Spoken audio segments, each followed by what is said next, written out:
Welcome back to Keerthi Soumi's kitchen. இன்னைக்கு வீடியோல ஒரு டின்னர் ரெசிபி ஆலு குல்ச்சா தான் செய்ய போறோம். இது ஒரு நார்த் இந்தியன் ரெசிபி. நல்லா சாஃப்டா சூப்பரான டேஸ்ட்ல இருக்கும். இதே மாதிரி நிறைய டின்னர் ரெசிபிஸ் நம்ம சேனல்ல போட்டிருக்கோம். அந்த வீடியோஸோட லிங்க் எல்லாம் டிஸ்கிரிப்ஷன்ல இருக்கு, பார்க்காதவங்க பாருங்க. இப்போ வாங்க இந்த டேஸ்டியான ஆலு குல்ச்சா எப்படி செய்யறதுன்னு பார்க்கலாம். கீர்த்தி சௌமிஸ் கிச்சனை ஃபர்ஸ்ட் டைம் பாக்குறீங்கன்னா ரெட் கலர் சப்ஸ்கிரைப் பட்டனை கிளிக் பண்ணிட்டு பக்கத்துல இருக்க பெல் ஐகான்ல ஆல் கொடுத்துக்கோங்க. என்னோட வீடியோஸ்லாம் முடிச்சிருந்துச்சுன்னா லைக் பண்ணுங்க, கமெண்ட் பண்ணுங்க, ஃப்ரெண்ட்ஸ் அண்ட் ஃபேமிலிக்கு ஷேர் பண்ணுங்க. இப்போ வாங்க வீடியோக்குள்ள போலாம். ஃபஸ்ட்டு ஆலு குல்ச்சா செய்யறதுக்கு மாவு பசஞ்சிக்கலாம். நான் இந்த கப்பில் 2 கப் அளவுக்கு மைதா மாவு எடுத்துக்கிறேன். இதில் 1/2 டீஸ்பூன் சர்க்கரை, ஒரு ஸ்வீட் டேஸ்ட்டுக்காக நல்லாயிருக்கும், கண்டிப்பாக சேர்த்துக்கணும்.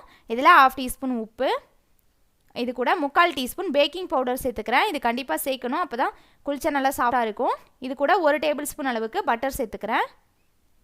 இப்போ இது எல்லாத்தையும் கையில் நல்லா பட்டர்லாம் மாவில் மிக்ஸ் ஆகுற மாதிரி கலந்து விட்டுக்கலாம். இப்போ இதில் கொஞ்சம் கொஞ்சமாக தண்ணி சேர்த்து பிசைஞ்சிக்கிறேன். சப்பாத்தி மாவு அளவுக்கு கொஞ்சம் இலக்கமாக இருக்கணும். அதை விட இன்னும் இலக்கமாக இருந்தால் கூட ஓகே, ஆனால் டைட்டாக மட்டும் இருக்கக்கூடாது. கொஞ்சம் கொஞ்சமாக தண்ணி சேர்த்து மாவு பிசைஞ்சிக்கலாம். இந்த அளவுக்கு மாவு பிசைஞ்சாச்சு. இந்த மாதிரி எல்லாமே சேர்ந்து வந்ததுக்கப்புறமா ஒரு 5 மினிட்ஸ் நல்லா கைவிடாமல் அழுத்தி பிசைஞ்சு விட்டுக்கணும். இப்போது மாவு ரெடி. இதே ஒரு 1/2 அன் ஹவர் அப்படியே வச்சிடலாம். மேலே மாவு காஞ்சி போகாமல் இருக்கிறதுக்கு கொஞ்சமாக பட்டரோ இல்லைனா எண்ணெயோ தடவிக்கலாம். இது இப்படியே இருக்கட்டும். நம்ம உள்ளே வைக்கிறதுக்கு ஸ்டஃபிங் ரெடி பண்ணிக்கலாம். ஸ்டவ் ஆன் பண்ணி குக்கர் வச்சுருக்கேன். இதில் 2 மீடியம் சைஸ் உருளைக்கிழங்கு வேக வச்சுக்கலாம். உருளைக்கிழங்கு மூழ்கிற அளவுக்கு தண்ணி ஊற்றிட்டு கொஞ்சமாக உப்பு சேர்த்து குக்கர் லிட் க்ளோஸ் பண்ணி விசில் போட்டுடுறேன். 3 விசில் மீடியம் ஃப்ளேமில் வச்சு எடுத்துக்கிறேன். நல்லா உருளைக்கிழங்கு சாஃப்டாக வெந்துடணும்.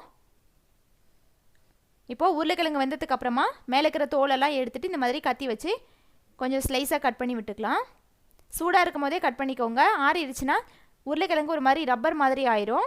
அதனால் கொஞ்சம் லைட்டாக கை பொறுக்கிற சூடில் இருக்கும் போதே இந்த மாதிரி ஒரு ஃபோர்க் வச்சு உருளைக்கிழங்கு நல்லா இந்த மாதிரி மேஷ் பண்ணி விட்டுக்கணும்.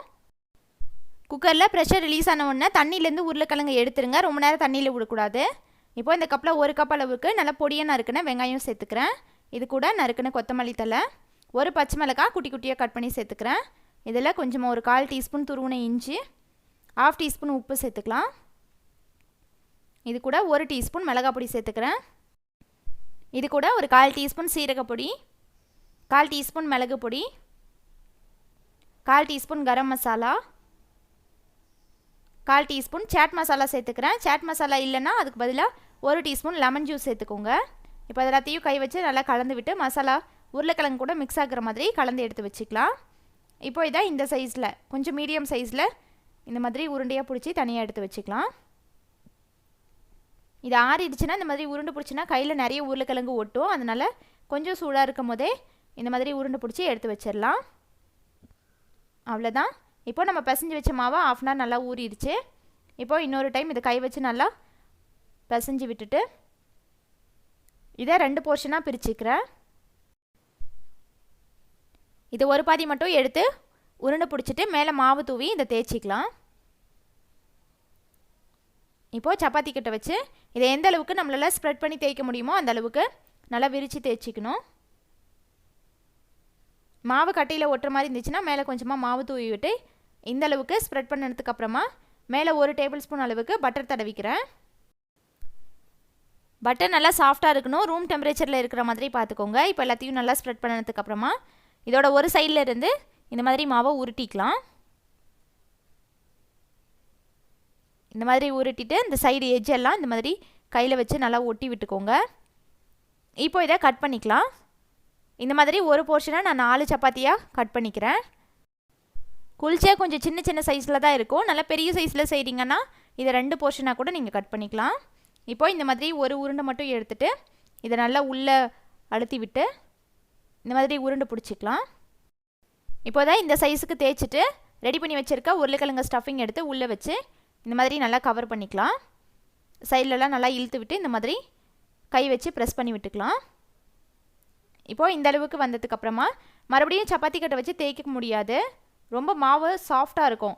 சப்பாத்தி கட்டை வச்சு தேய்ச்சோம் அப்படின்னா உள்ளே இருக்கிற ஸ்டஃபிங்லாம் வெளியே வந்துடும். அதனால் கையிலேயே நம்ம போலிக்கு தட்டும் இல்லை அந்த மாதிரி தட்டிக்கணும். எவ்வளோ முடியுமோ அந்த அளவுக்கு இந்த மாதிரி கையிலேயே தட்டிக்கோங்க. ரொம்ப பெருசாலாம் ஸ்ப்ரெட் பண்ண முடியாது. இந்த அளவுக்கு குட்டியாக தான் இருக்கும். அவ்வளோதான். இதே மாதிரி நான் எல்லாமே ரெடி பண்ணி வச்சுக்கிறேன். குல்ச்சால பட்டர் சேர்த்து செய்கிறதுனால நல்லா சாஃப்டாக இருக்கும். அதனால் அது உடஞ்சி போகாமல் பொறுமையாக இந்த மாதிரி எல்லாத்தையும் தட்டி எடுத்து வச்சுக்கிட்டு இப்போ இது மேலே கொஞ்சமாக கட் பண்ணி கொத்தமல்லி தழை சேர்த்துட்டு அதை கை வச்சு நல்லா அமுத்தி விட்டுக்கணும். இதே மாதிரி ஆலு பராத்தா ரெசிபிலாம் நம்ம சேனலில் போட்டிருக்கோம். அந்த வீடியோவோட லிங்க்கெல்லாம் டிஸ்கிரிப்ஷனில் இருக்குது, பார்க்காதவங்க பாருங்கள்.